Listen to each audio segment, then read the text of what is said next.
Orders of the day. Ballot item number 78, private member's notice of motion number 67. Mr. Mantha. The member for Algoma Manitoulin. Speaker, I move that in the opinion of the House, the Government of Ontario should immediately start the implementation of the 10 recommendations from the report of the Lyme Disease and Tick-Borne Illnesses Task Force as posted on the government website in April of 2018. Mr. Mantha has moved private member's notice of motion number 67. Pursuant to Standing Order 98, the member has 12 minutes for his presentation. Thank you, Speaker. And here we are, June the 6th. Once again, I've got the last lot as far as debate, so we kept the best for last. And hopefully we can get a great result for Ontarians and people across this country. We're in June now. May has come and gone by, and May was Lyme Awareness Month. Many of you may have stood in front of your cameras along with friends and taken the Lyme disease challenge.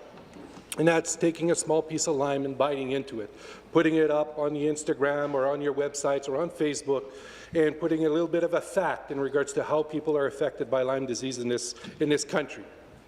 And after you were done, you felt a good sense of accomplishment. And I actually asked members to do it. I know I did along with my colleagues, and I looked around the House from the independents along with the government, and we all did it together. May is gone.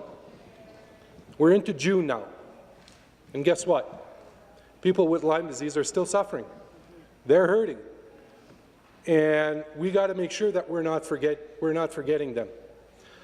I'm glad that today we're joined by individuals from a variety of organizations like Lyme Ontario, Can Lyme, Lyme Outlied, and Ontario Lyme Alliance, and Lyme Hope.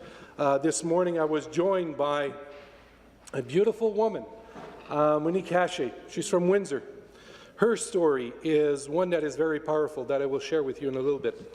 In the gallery we have Linda Kelso, David Kelso, Kim Kerr, Dr. Beverly Bateman, Jake Albers, Bev Albers, Justin Wood, Trista Wood, Alexander Foley-Eby, Samantha Simon, Corey Barger-Young, and Heidi Mueller. Thank you and welcome for joining us today.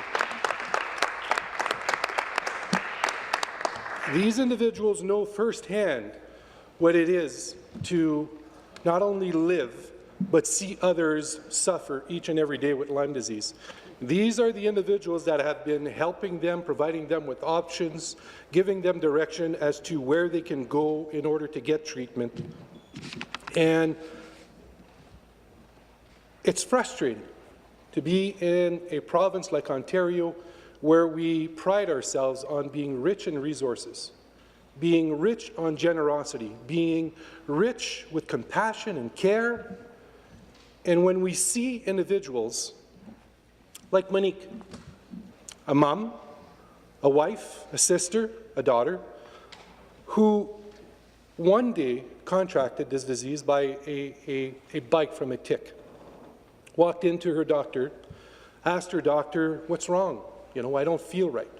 Go through a vast amount of testing and all kinds of blood work and a whole bunch of treatment and not being able to be told what's wrong. But we knew there was something wrong.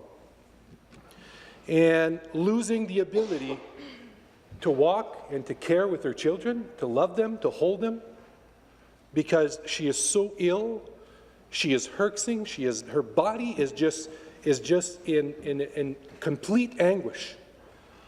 Her household is in financial hardship because of everything that she is going through. But she was one of those lucky ones where she had the support of her family, the support of her community. She was one of those lucky ones that did have some financial support in order to get treatment.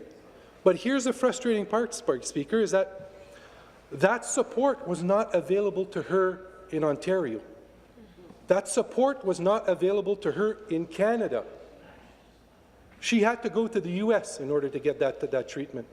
And there are many other Lyme advocates, and I call them Lyme warriors, who have left this province to go to European countries, Belgium, Germany, in order to get the treatment that they need, that they so desperately need in order to get their lives back. And as I said earlier, Monique is one of those individuals that fought and won her fight with Lyme. She is now, once again, a mom to her children. She's a wife to her husband, and she's a family member to her loved ones. What we're here for today is to implement the 10 recommendations that were identified by the Lyme Task Force group. This was developed in a nonpartisan way. We had individuals that were patients, we had healthcare professionals, we had resource individuals that were there, and our goal was to identify pillars so that we can get ultimately to our biggest goal, which is centers of excellence, so that people can get the care that they need. I want to start walking you through those 10 recommendations, Speaker, and I'll start from the bottom up. Number 10 was to establish a task force with tick-borne illness expertise and engagement with all stakeholders to provide ongoing advice and to review all annual reports on progress of implementation of Ontario 10-step education of awareness plan and the recommended actions from this report. Number 9, conduct a review of current tick surveillance activities in Ontario. Number 8, review current testing methodologies for diagnosing Lyme disease and other tick-borne illnesses. And I want to just stop on that one. Why? It is so important to look at how diseases are being treated, because there are many co-infections in Lyme disease. The testings that we have available to us here in Canada and in Ontario are misleading, because if you test within a certain period, you may test negative. So therefore, you are put on a vast journey of getting all kinds of other tests, but in that time, the acute stages of your Lyme grows into what we call and what we know is chronic Lyme disease and that people are suffering with. Number 7, establish a community-based research blueprint for tick-borne illnesses with principles of inquiry and an implementation process. Number 6, continue engagement with school boards, community groups, associations, and other provincial ministries to highlight the importance of tick-borne illnesses prevention. And just stopping on that, we've got a lot of kids that are going to Tim Hortons summer camps this summer. We've got a lot of people that are going hiking. We've got a lot of people that are going on golf courses. We've got a lot of hunters and anglers that are out there. Are we doing our homework, making sure that they're informed? Number 5, improve education and awareness on tick-borne illnesses amongst the general public.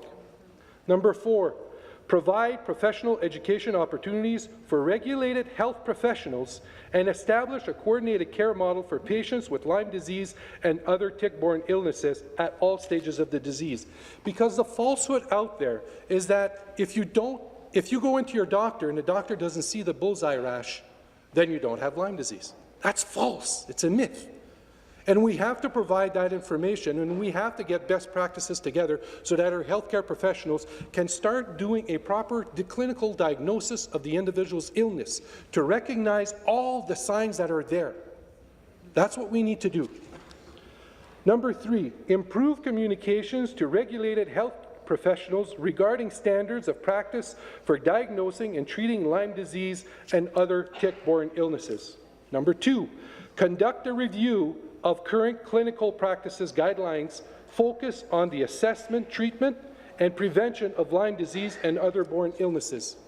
When a patient goes into their doctor, that they are not shunned, that they are not ignored, and that they are not treated like they're individuals that have an illness that is just in their heads, that there is an acknowledgement of an illness, so that they are not turned away from the doctors, so that they do get the care that they need and they can get to a path of wellness. And the number one reason, establish centers of excellence for tick-borne illnesses with all stakeholders, including patients and patient advocates and caregivers involved in developing the process. These are 10 recommendations. Is it the answer to everything? No. And I think from here, we need to develop other task forces task force where doctors can start having a discussion about the best practices that are being used worldwide.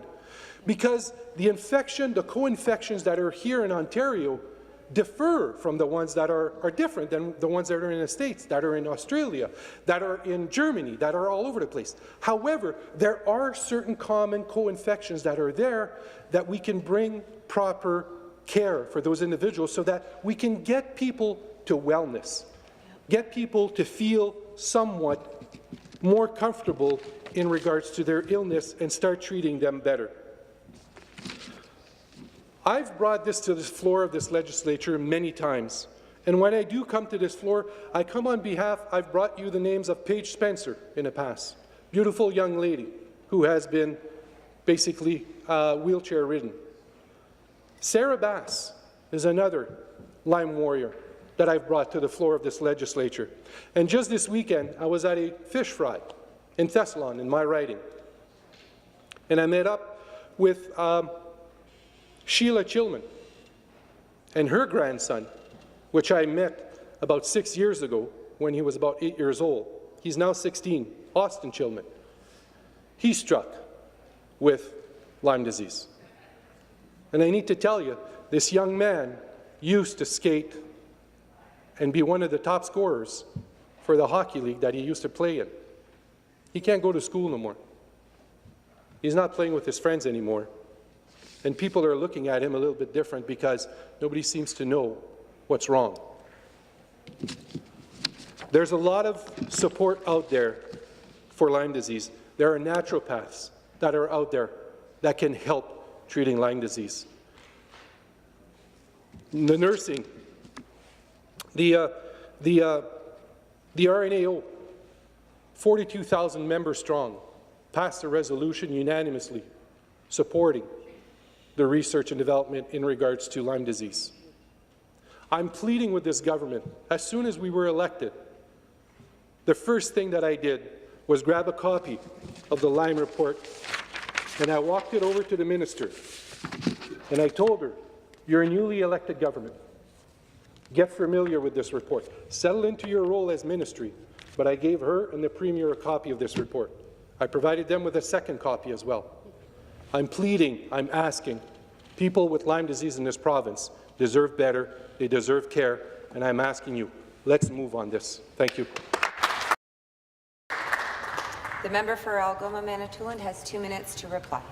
Thank you, Speaker. I want to thank the members from Nickel Belt, Oakville, Davenport, Haldeman, Norfolk, Guelph, Toronto, Danforth, and particularly the member from Aurora, Oak Ridge, Richmond Hill, because I know as soon as he came into the House and found out that I was working on this, he crossed and asked me, give me the report, let me know how I can help you. So I thank you, and thank you for extending that olive branch. I also want to thank people like Laurie Dennis, Lyme Ontario, Ontario Lyme Alliance, Sue Faber from Lyme Hope, John and Catherine Scotch, who are naturopathic physicians, and a whole vast of other people who have provided me with the knowledge and information that I need. I'm not going to pretend to be the expert on this, and please forgive me, I don't have all the terms, but I will have the passion and I will carry the issue forward to making sure that people across this province are getting the proper care that they deserve. I want to try to finish on a more positive note. The G. Magnotta Foundation, the founder and president is Rosanna Magnotta. Rosanna Magnotta lost her husband and her child to Lyme disease. She's developed a foundation where she is raising as much funds as possible in order for research and development. Now, I know we're all wine drinkers in this room, or most of us are. I would encourage you to go to the Rosanna Magnotta or the Magnotta wineries. For every bottle of wine that you buy, a portion of those dollars, a portion of those funds will go towards research and development of Lyme disease. We all have it in us to help out in that way. I also want to remind people that Dr. Melanie Wills is doing some great work over at the Guelph University in regards to research and development. So there are steps that are happening, but I'm imploring on this government, I'm imploring on all of us in this room, Ontarians deserve better. We can do a lot better, and people with Lyme disease, chronic Lyme disease, deserve the care and the acknowledgement from each and every one in this House. I implore you, please support the motion.